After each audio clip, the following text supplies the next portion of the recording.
My daughter-in-law lifted the blanket I'd knitted for 5 months, held it the way you'd hold something pulled from a drain, and dropped it into the trash can beside the gift table. "We don't do homemade in this house," she said, smiling at the phone that was filming her. The room made that soft, nervous laugh a room makes once it has decided who the powerful person is. I didn't stand. I didn't raise my voice. I waited until the next gift was halfway out of its tissue, then walked to the bin, lifted my blanket out by the corner, folded it once against my chest, and put it in my bag. Then I thanked the host for a lovely afternoon and drove home. That night, my son called me, and his voice was breaking before he got a full word out. "Mom," he said, "please, what was sewn inside it?" I sat at my kitchen table with the blanket in my lap. Somewhere in that lining, exactly where I'd hidden it, was the last thing my husband ever made, and the last thing he ever wrote. "Why are you asking me that, Owen?" I said gently, "because here is what my daughter-in-law threw in a garbage can in front of 30 people for the crime of being made by hand, and here is what happened to this whole family when they finally understood what they'd nearly lost. Welcome back to your channel name, where the thing they call cheap is almost always the only thing in the room that money could never have bought. Stay to the end. And before the rest, tell me in the comments where you're watching from and what it is for you right now." I read everyone. My name is Eleanor Calloway. Most people call me Nell. I'm 70.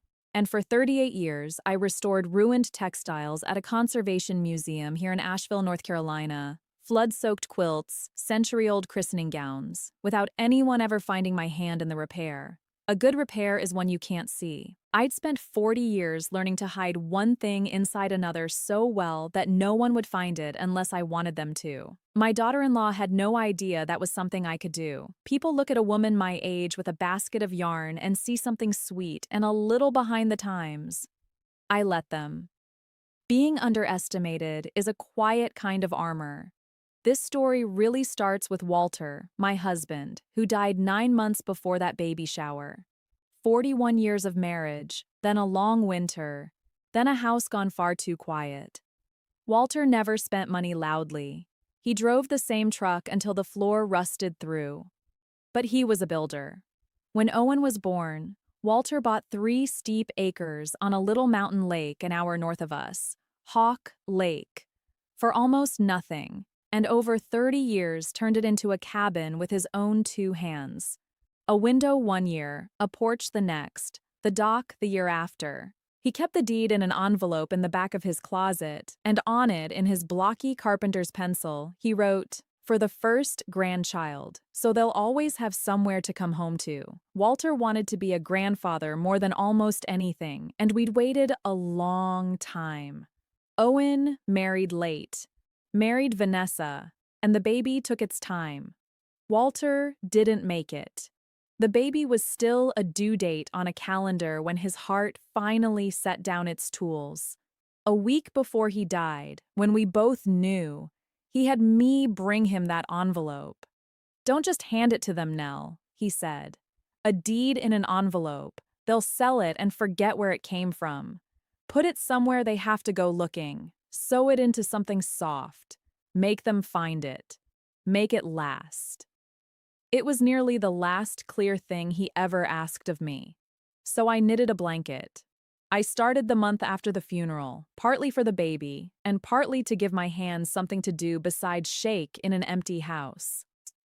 Oatmeal wool, soft as anything I could afford, a border of small green pines, because Walter loved that mountain more than anywhere on earth.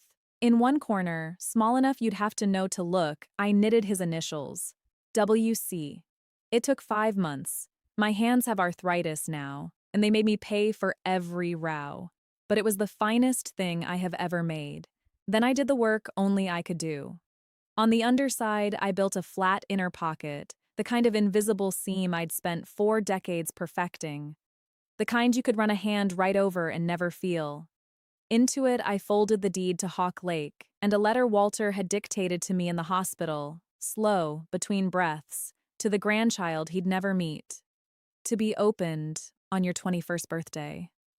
Love, Grandpa Walter.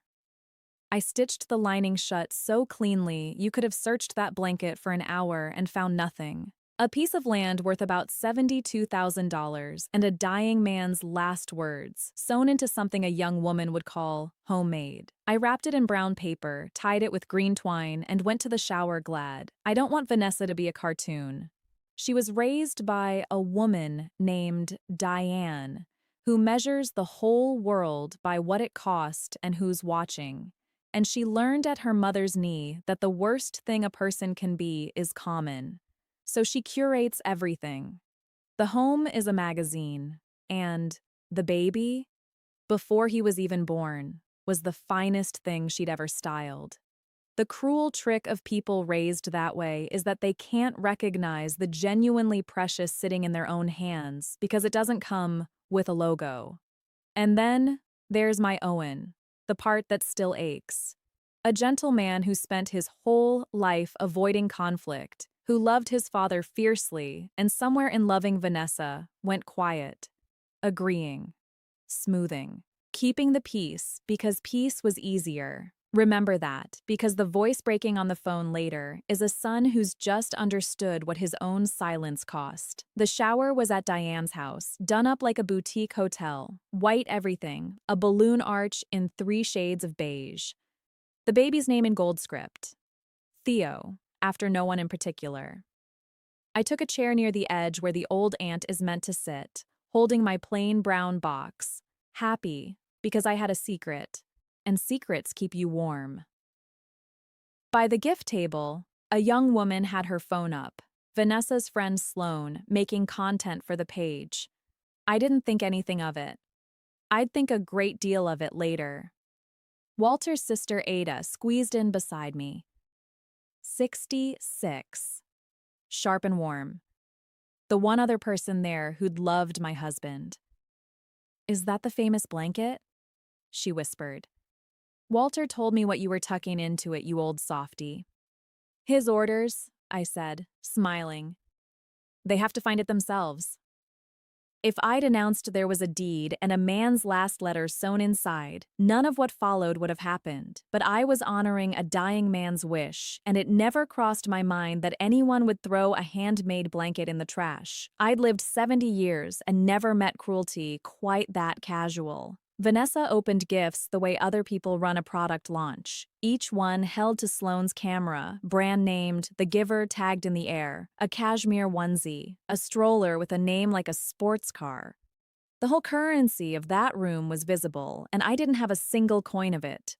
Across the room, Owen held a drink he wasn't drinking and gave me one small, helpless shrug. I should have read it better than I did. If you've ever sat in a bright room holding something you made by hand while people who decided long ago that you weren't worth much got ready to prove it, stay with me, because this is where it turns. And if you want to know what was in that lining, hit subscribe, because what my son did 3 weeks later is the part nobody saw coming. Then there were 2 gifts left, a gift card and my brown box. Vanessa pulled off the paper, and for a second I let myself hope. There it was, 5 months of my hands, the little green pines, Walter's initials hidden like a held breath. In that glossy room full of things made by machines that didn't care, it looked to me like the only real thing there. She held it up by 2 corners, the way you check for stains. "Oh," she said. "Did you make this yourself?" "I did, sweetheart," I said, leaning forward. "There's something special about it if you feel along the—" But she was already talking over me, to the camera. She stood, folded the blanket over her arm, and crossed to the steel trash can at the end of the table. "Okay, I love Grandma," she said, laughing, "but we have a whole aesthetic for the nursery." She held it out over the open can like a magician about to drop a scarf. "We don't do homemade in this house." And she let go. My blanket. The little pines. Walter's initials. Walter's cabin. Walter's last letter to the grandson he'd never hold. Into the trash, on top of the torn paper. The room laughed. Not everyone, but enough. Diane clapped, delighted. And my son went pale, opened his mouth, and closed it again. He said nothing. That was the worst second of the whole day. Not the blanket in the bin. My son's mouth closing. I had a choice then, and it's the hinge of everything. I could have stood and told them all exactly what was in that lining. Part of me wanted to, badly. But the deed and letter were safe, sewn shut, and she hadn't found them. A camera was running, which meant the truth would keep without my help. And looking at that frightened, performing young woman, I understood that the worst thing I could give her was not a scene. It was the truth later, when she could no longer pretend she hadn't known. So I did the only thing with any dignity in it. I stood, walked to the can, and took back what was mine, folding it the way 40 years behind a counter teaches your hands to fold. "Oh, did you want it back?" Vanessa said brightly. "That's fine. Take it. It's all right, dear," I said, perfectly steady. "It isn't really your kind of thing. I'll hold on to it." And I watched that steadiness land on her worse than anger would have, because a calm old woman saying "I'll hold on to it" fit nothing her world had prepared her for. "Congratulations on the baby," I told the room and walked out with my back straight and Walter safe in my bag. I didn't cry until the car. Then I held the blanket to my chest and fell apart because it still smelled faintly of the bin, and that somehow was the thing that undid me. Walter's 30 years of patient love had spent 2 minutes smelling like trash because a young woman thought it would look good on her page. But grief and clarity can ride in the same car.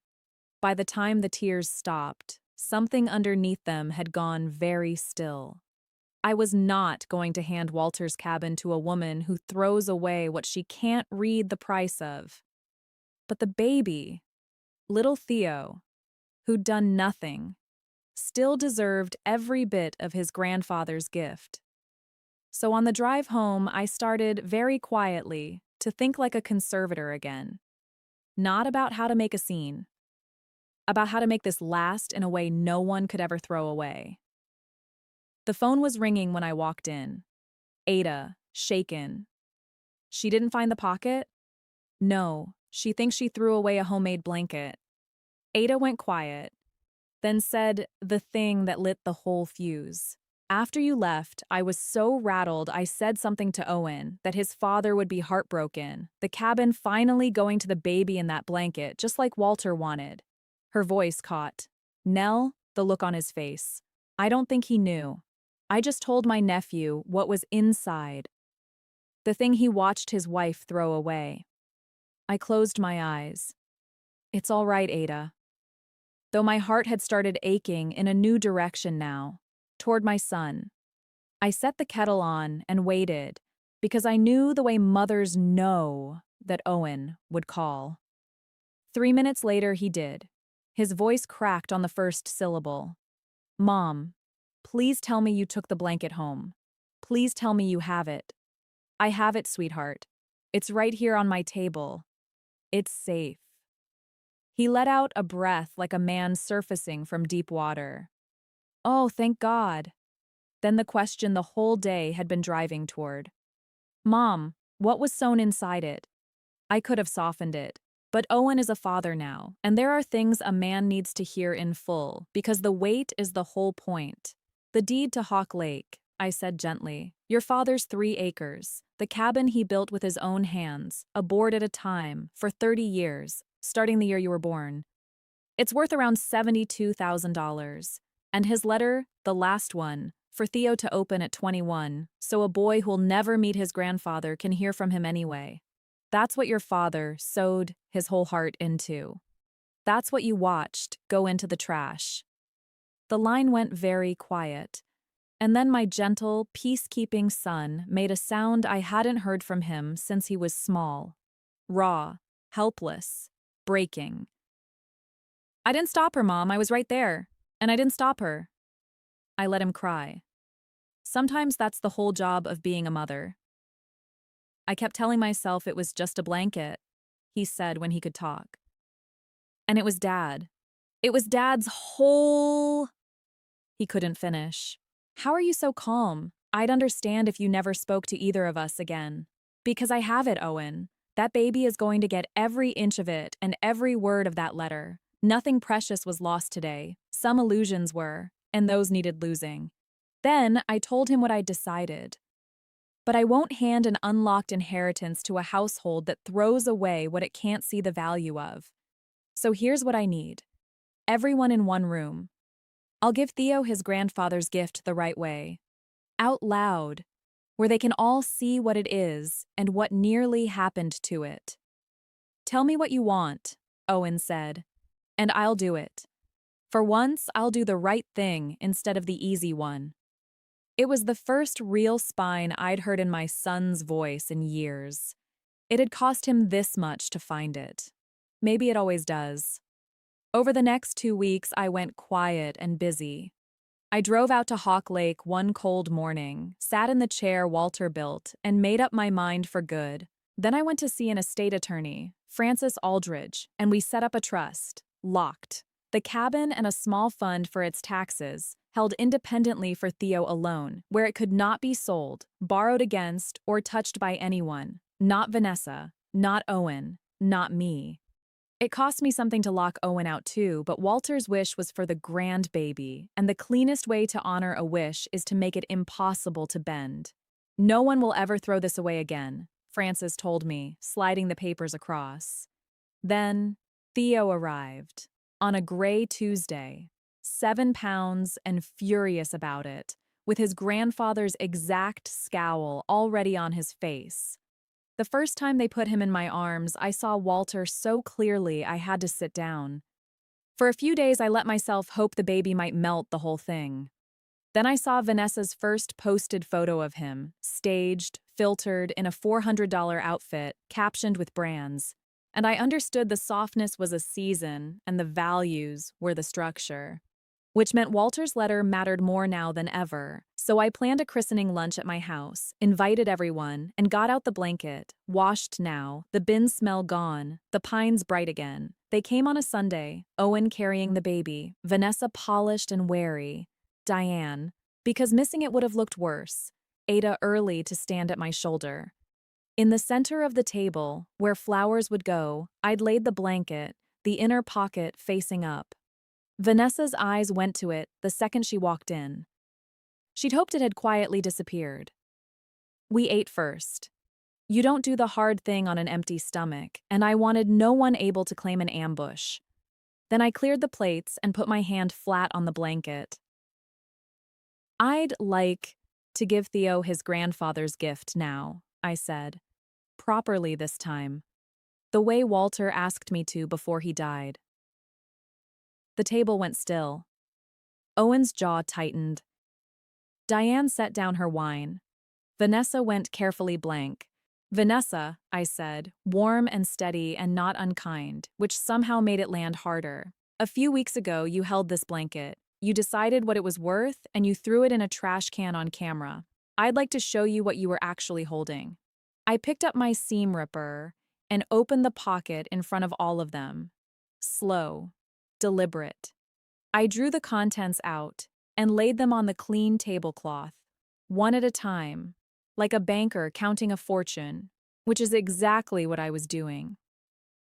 This, I said, setting down the folded deed, is the deed to 3 acres on Hawk Lake and the cabin your father built with his own hands, Owen, for 30 years. He started it the year you were born. I smoothed it flat. It's worth about $72,000, but that isn't really what it's worth, and I think you all know that now. The number went around the table like a cold draft. Diane's mouth opened. Vanessa had gone very pale. And this, I said, setting the envelope down as gently as you'd set down a sleeping child, is the last letter your husband ever wrote Owen, for Theo to open on his 21st birthday. I looked straight at Vanessa and kept my voice as soft as I have ever kept it. This is what you called homemade. This is what you dropped in a garbage can for a camera, 30 seconds from finding it, and you never once thought to feel along the seam. Nobody breathed. And everyone at that table knew Sloane's video was still out there in the world. Vanessa reached for the version where she was the victim. "You can't put this on me," she said, voice climbing. "How was I supposed to know? Who sews $70,000 into a blanket and doesn't tell anyone? That's basically a trap. You set me up." "I didn't let you do anything, Vanessa," I said, still calm. "Your husband's father asked, with the last clear breath he had, that the gift be hidden in something handmade so it would be treasured instead of spent. My only mistake was assuming no one would throw a handmade thing in the trash. The throwing was entirely yours. It was a joke. It was for the camera. I know. That's rather the whole problem." I folded my hands. "You told a room full of people you don't do homemade. So you took the only priceless thing you were given that day and put it in a bin, because it didn't come with a logo and your friend was filming.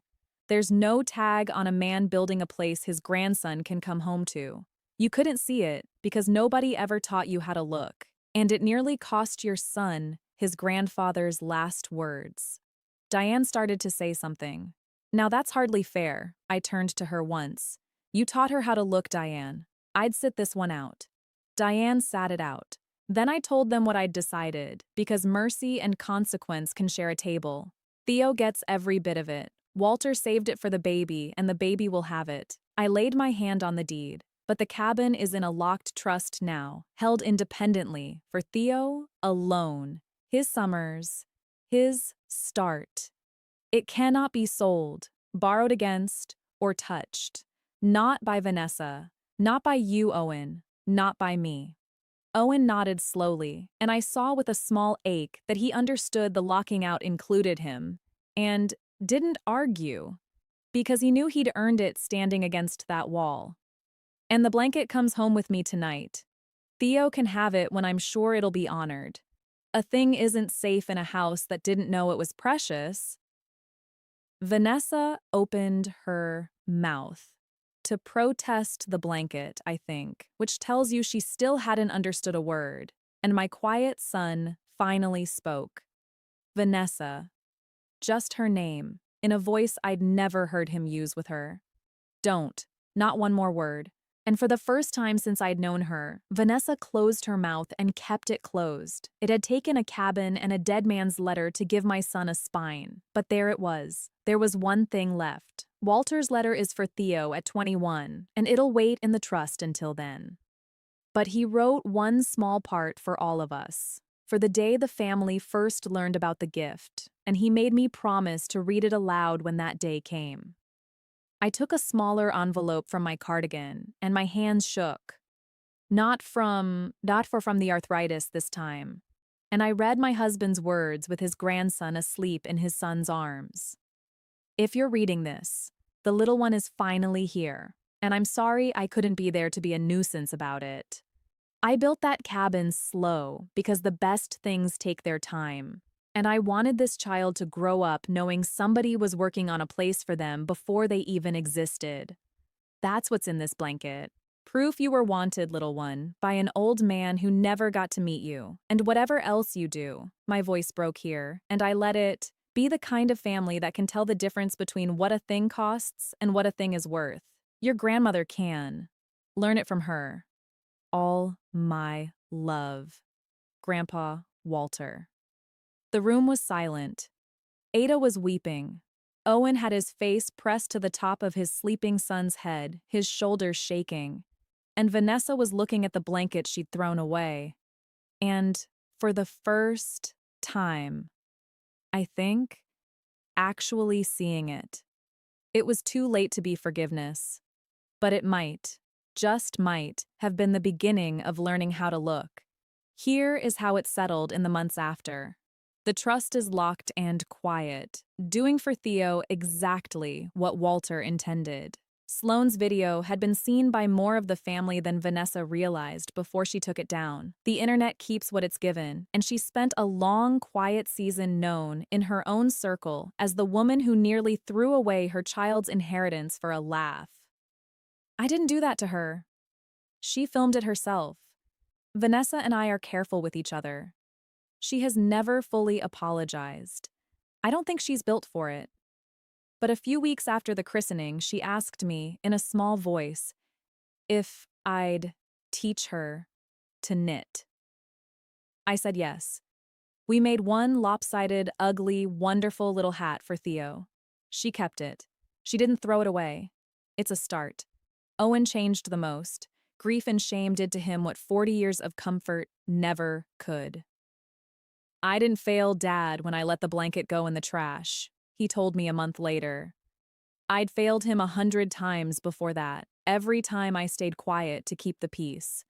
The blanket was just the one I couldn't unsee. He speaks up now. He's told Theo he'll teach him to fish at the cabin himself, the way his father would have. The blanket lives on Theo's crib now. When I finally brought it over, Vanessa had cleared a place of honor for it and put away the designer throw that used to be there, and she touched the corner with Walter's initials and said quietly, "WC, I never even noticed that was there." "Most people don't," I said. "You have to know to look.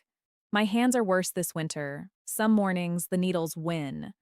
But I'm making Theo a sweater, a few rows on the good days, with his grandfather's initials hidden in the cuff where he'll find them someday if he knows where to look. Because that's what we do, those of us who make things by hand. We sew ourselves quietly into things that last, and then we wait. If there's one thing I'd hand you out of all this, it's this. The world will tell you, louder every year, that worth is something you can read off a label, that the expensive gift is the real one, and the handmade one is sweet, but lesser. Don't believe it. The most valuable thing in almost any room is usually the quiet one, made by hand, given without a logo. Easy to throw away if no one ever taught you how to look. So learn how to look. And whatever you love, sew it into something that lasts.